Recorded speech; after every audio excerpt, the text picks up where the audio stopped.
warahmatullahi wabarakatuh. Yang terhormat Bapak Ibu Penilai PPG 2022. Perkenalkan, saya Siti Farhana, mahasiswi PPG Daljab kategori 1 tahun 2022, program studi Pendidikan Kimia Untirta. Pada kesempatan kali ini, saya akan menyampaikan video praktik pembelajaran ujian kinerja mata pelajaran kimia pada hari Rabu tanggal 5 Oktober 2022 yang bertempat di SMA Negeri 2 Singkep, Kabupaten Lingga. Pada kesempatan kali ini, saya akan menyampaikan materi dampak pembakaran senyawa hidrokarbon. Terima kasih. Mohon masukan dan koreksinya.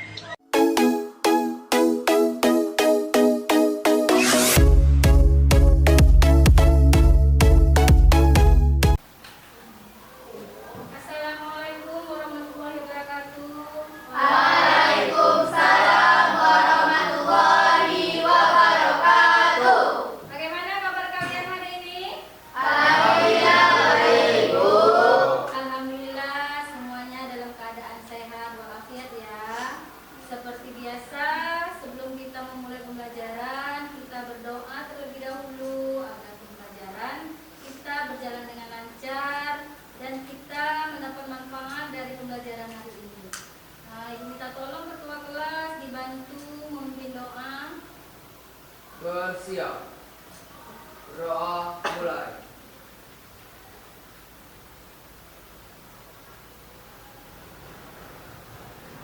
Doa selesai. Beri salam. Assalamualaikum warahmatullahi wabarakatuh. Selamat pagi, Bu. Waalaikumsalam warahmatullahi wabarakatuh. Selamat pagi semuanya. Terima kasih Ferdi sudah memimpin doanya. Baiklah, aturan kita dalam pembelajaran hari ini yaitu karena Ibu sudah menyuruh membawa HP, jadi harus mempunyai aturan ya. Apa aturannya? Jadi HP yang kalian bawa kita gunakan hanya untuk mencari informasi pembelajaran hari ini. Sebelum itu isi dulu link presensi yang sudah Ibu bagikan. Ibu mau tahu siapa aja yang ada, siapa aja yang tidak masuk. Silakan. Oke, masuk semua ya. Baiklah, siap belajar hari ini nak? Siap belajarnya.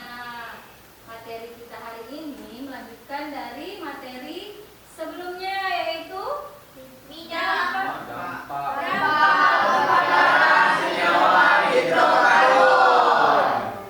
Oke, manfaat dari ini banyak sekali senyawa hidrokarbon. Seperti kemarin kita pernah mempelajari tentang bensin. Bensin digunakan untuk apa? Untuk kendaraan. Ada LPG untuk jadi banyak sekali manfaat senyawa hidrokarbon dalam kehidupan sehari-hari. Sebelum kita masuk ke materi dampak pembakaran, Ibu mau tahu dulu. Kita mengulang sedikit tentang materi sebelumnya yaitu materi minyak bumi. Ini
pembelajaran kita secara garis besar nanti kita akan mengidentifikasi, menganalisis, membuat gagasan atau cara-cara penanggulangan dampak aset pembakarannya. Model yang kita pakai yaitu PBL, Problem Based Learning. Metode nanti ada diskusi, tanya jawab, ada refleksi, dan ada evaluasi. Penilaian selama kegiatan pembelajaran ini berlangsung. Yang pertama ada penilaian kognitif atau pengetahuan. Itu Ibu ambil nanti dari nilai pretestnya, nilai post-test, dan evaluasi. Afektif, sikap, itu sikap selama kalian di dalam pembelajaran hari ini. Yang terakhir ada psikomotor atau keterampilan. Itu keterampilan kalian nanti berdiskusi, keterampilan kalian presentasi, kalian kerja kelompok. Di situ nanti ada tanggung jawab kalian seperti apa, disiplinnya. Nah, sebelum mulai, Ibu mau mengetahui pengetahuan awal kalian. Kita akan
sebagai yang polutan paling berbahaya. Pantauan secara luas polutan udara ini telah ditemukan menjadi faktor utama yang berkontribusi terhadap efek kesehatan manusia seperti asma, stroke, penyakit jantung, dan paru-paru. Polusi partikel halus atau PM2,5 juga telah menyebabkan jutaan kematian dini setiap tahun. Polusi udara di Indonesia sendiri dilaporkan memiliki konsentrasi PM2,5 tertinggi, yakni 34,3 mikrogram per M3. Posisi ini sekaligus menjadikan Indonesia sebagai negara nomor 1 yang paling berpolusi di kawasan Asia Tenggara. Berdasarkan laporan IQR, bulan-bulan dengan kadar konsentrasi PM2,5 tertinggi adalah pada Juni dan Juli, masing-masing 54,5 mikrogram per M3 dan 57,2 mikrogram per M3. Sedangkan bulan-bulan dengan kadar konsentrasi PM,2 terendah adalah pada 2 Februari dan November, 24,3 mikrogram per M3 dan 23,8 mikrogram per M3. Terkait polusi udara di Indonesia, peringkat 1 negara berpolusi di Asia Tenggara secara keseluruhan. Laporan kualitas udara dunia IQR 2021 menemukan hanya 3% kota di seluruh dunia dan tidak ada satu negara pun yang memenuhi ketentuan kualitas udara PM,2,5 tahunan terbaru Organisasi Kesehatan Dunia atau WHO. Laporan kualitas udara ini menganalisis pengukuran polusi udara pemantauan udara di 6.475 kota di 117 negara, kawasan, dan wilayah. Laporan kualitas udara dunia 2021 AQR adalah laporan kualitas udara global utama pertama yang berbasis dari pedoman kualitas udara WHO untuk PM2,5 tahunan yang diperbarui. Pedoman baru dari WHO dirilis pada September 2021 dan memotong nilai pedoman PM2,5 tahunan yang ada dari 10 mikrogram per M3 ke 5 mikrogram per M3. Hanya Kaledonia Baru, Kepulauan Virgin Amerika Serikat, dan Puerto Rico yang memenuhi pedoman kualitas udara PM2,5 WHO yang terbaru. Laporan ini menggarisbawahi betapa banyak pekerjaan yang harus dilakukan untuk memastikan bahwa setiap orang aman, udara bersih, dan sehat untuk dihirup. Sekarang saatnya beraksi, kata Frank Hambas, CEO IQR, dalam keterangan tertulis yang diterima Kompas.com Selasa 22 Maret 2022. Untuk di Indonesia, Surabaya menempati peringkat ke-11 sebagai kota di Asia Tenggara yang paling berpolusi.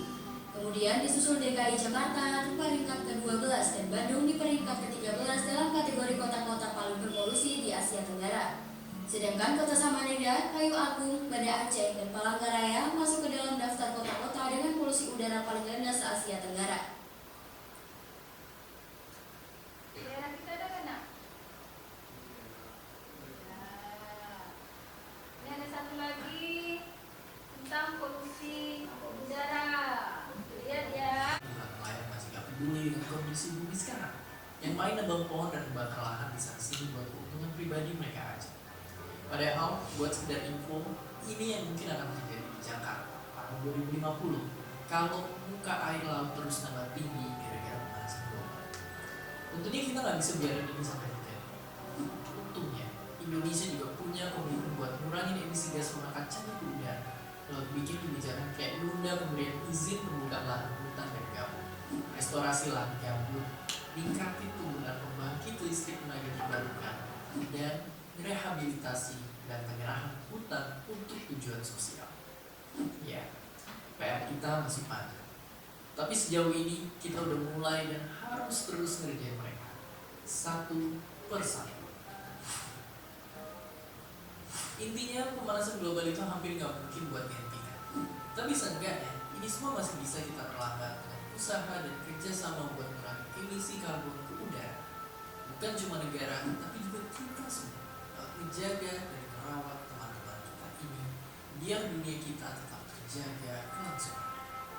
Dan seperti biasa, terima kasih.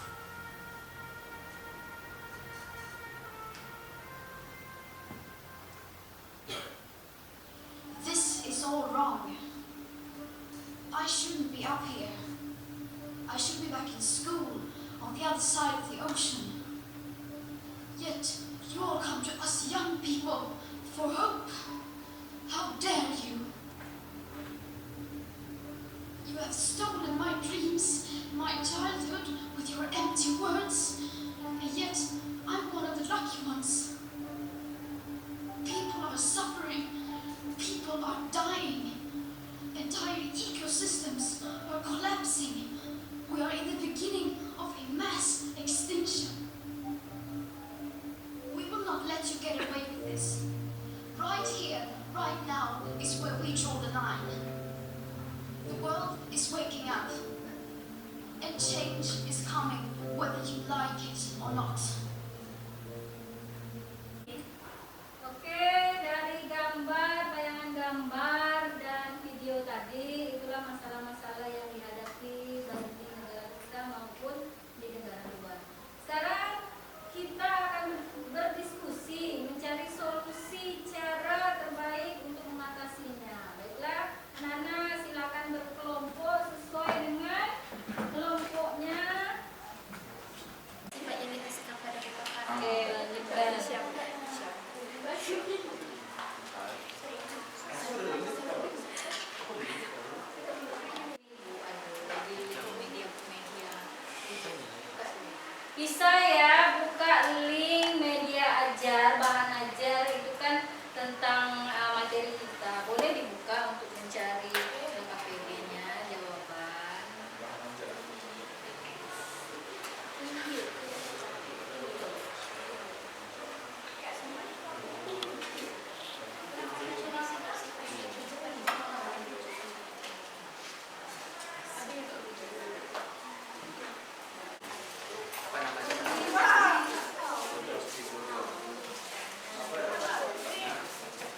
Assalamualaikum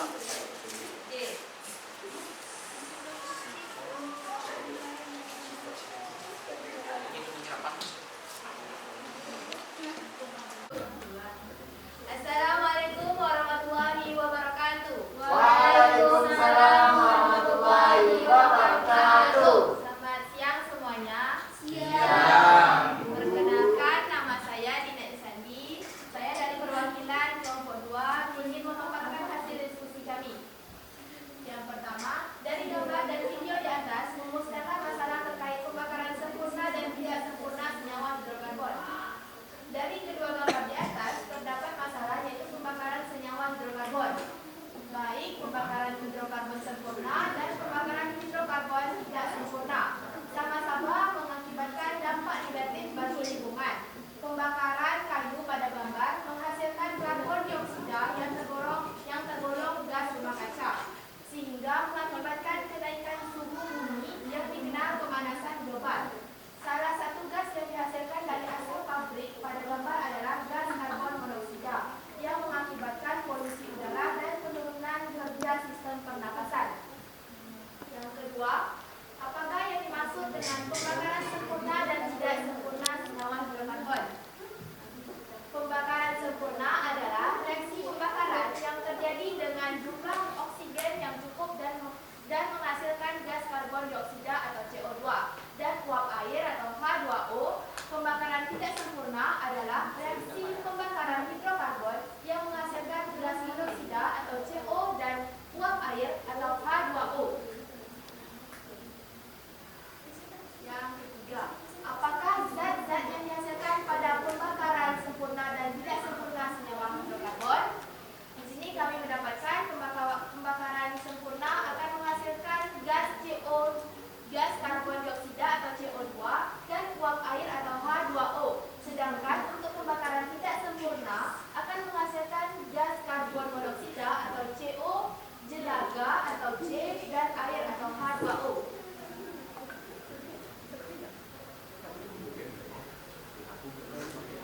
Pertama, bensin merupakan salah satu senyawa hidrokarbon yang banyak digunakan sebagai bahan bakar dan kendaraan bermotor.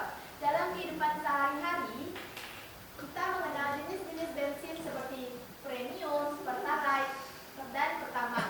Menurutmu, apa yang membedakan kualitas bensin tersebut? Yang membedakan kualitas bensin seperti premium, pertalite, dan pertamax dan lain-lain adalah kandungan utama dalam bensin, yaitu isoktana.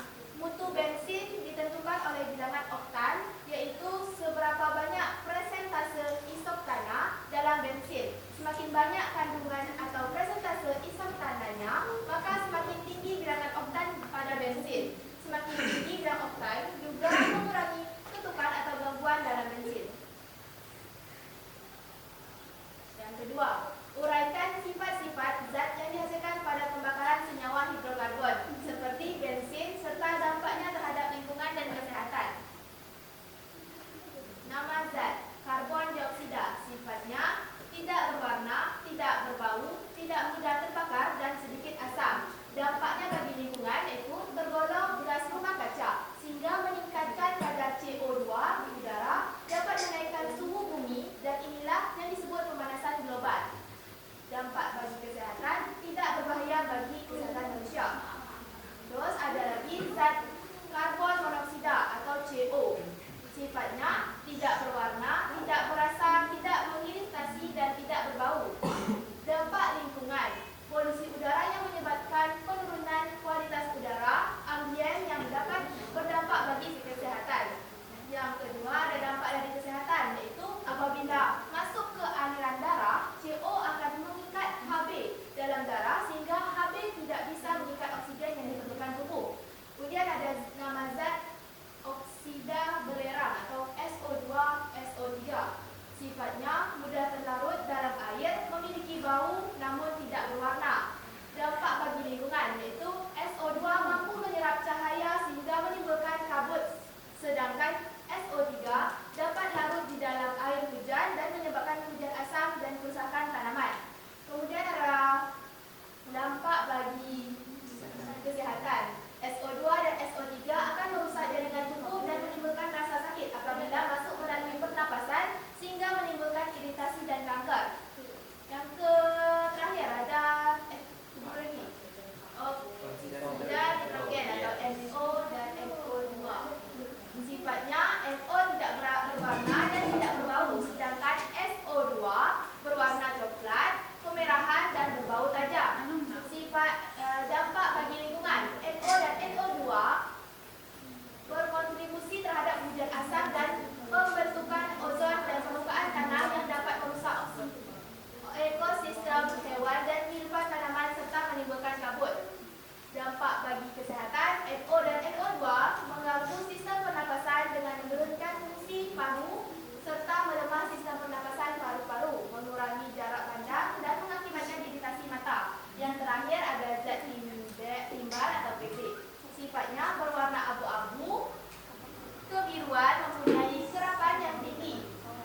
rilislah beberapa gagasan utama mengatasi dampak pembakaran hidrokarbon yang terjadi pada soal di atas.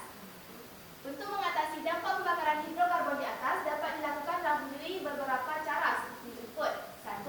Melakukan penghijauan, terutama penghijauan di daerah terdapat kendaraan bermotor seperti perkotaan.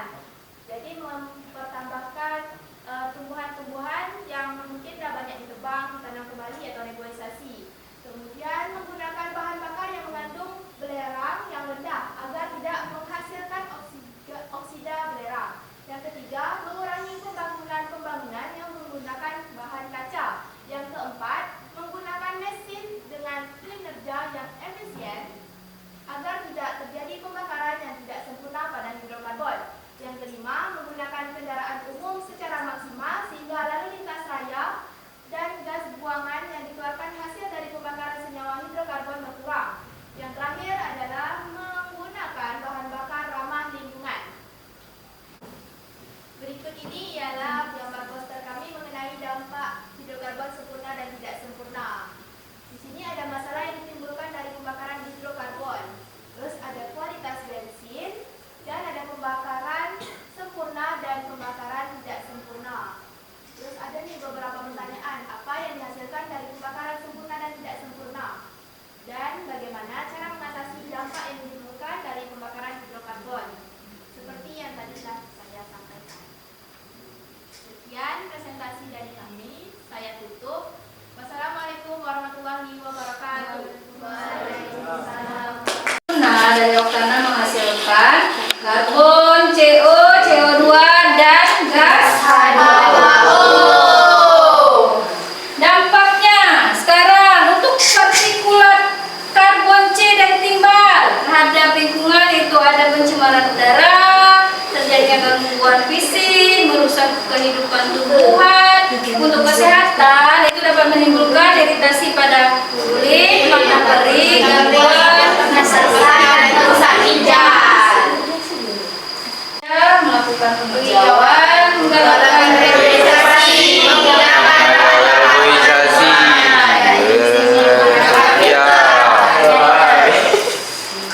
Oke, sekarang kesimpulan. Siapa yang bisa menyimpulkan pembelajaran hari ini? Saya, Bu. Kesimpulan yang dapat saya sampaikan tentang dampak polusi dari kendaraan dan pabrik adalah: 1. Kita harus melakukan penghijauan, terutama penghijauan di daerah yang terdapat banyak kendaraan bermotor seperti perkotaan, karena pohon dapat menyerap CO2 yang diperlukan untuk fotosintesis. Yang kedua, konverter katalik. Dengan memakai konverter katalik dapat berfungsi mengurangi emisi gas buangan. Yang ketiga, bensin bebas timbal, bertujuan untuk menurunkan tekanan uap bensin. Dan yang keempat, elektronik fuel injection atau sel bahan bakar, berguna untuk meningkatkan kinerja mesin supaya power yang dihasilkan lebih baik. Sekian dari saya, teman-teman. Terima kasih.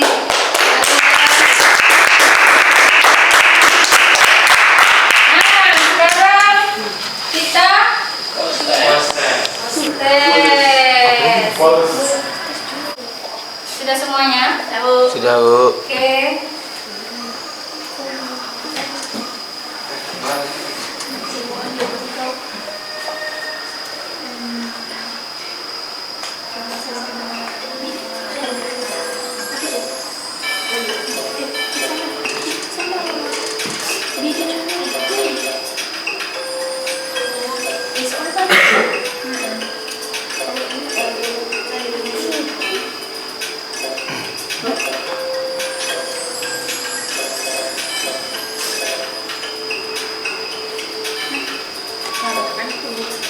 Sampai jumpa.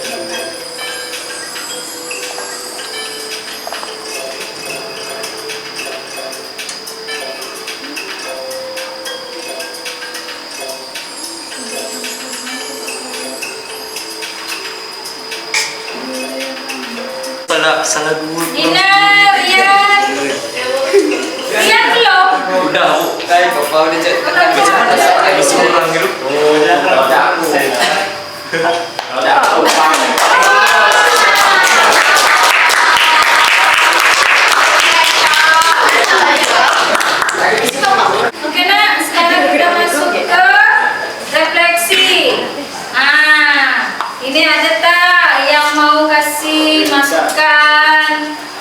berkomentar tentang pembelajaran hari ini? Oke, Niki semangat nih nak mengomentari pembelajaran hari ini. Apakah senang, apakah sedih, apakah muram? Selamat siang semuanya. Ya. Pada kesempatan kali ini izinkan saya memberi sedikit usulan untuk Ibu. Bagi saya teman-teman cukup semangat, tapi pasti lebih semangat lagi untuk belajar kalau Ibu memberi motivasi. Ya, mungkin itu saja yang saya lihat usulan saya tentang terima kasih. Baik, terima kasih Niki. Oke, selanjutnya, untuk pembelajaran kedepannya kita masuk ke materi termokimia. Jadi Ibu harap kalian sudah membaca materi termokimia, baik itu melalui literatur, internet. Jadi sebelum nanti memulai pembelajaran, kalian sudah lebih mengerti. Untuk tugas tindak lanjutnya, Ibu mau kalian membuat slogan atau imbauan agar lebih bijak dalam penggunaan bahan bakar, menjaga agar lingkungan tidak mengalami polusi udara akibat pembakaran yang tidak sesuai tempatnya, atau slogan tentang menjaga lingkungan atau hutan dari pembakaran. Iya. Baiklah, sebelum mengakhiri pembelajaran hari ini, kita berdoa dulu. Ibu mohon ketua kelas dibantu doa, pimpin.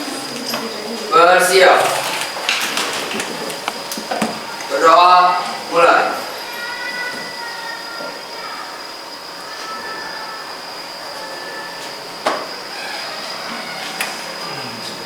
Berdoa selesai. Beri salam. Assalamualaikum warahmatullahi wabarakatuh. Selamat siang. Waalaikumsalam warahmatullahi wabarakatuh. Selamat siang. Terima kasih untuk pembelajaran hari ini. Silakan boleh kembali ke kelasnya. Nah, inilah hasil laporan berupa poster kalian.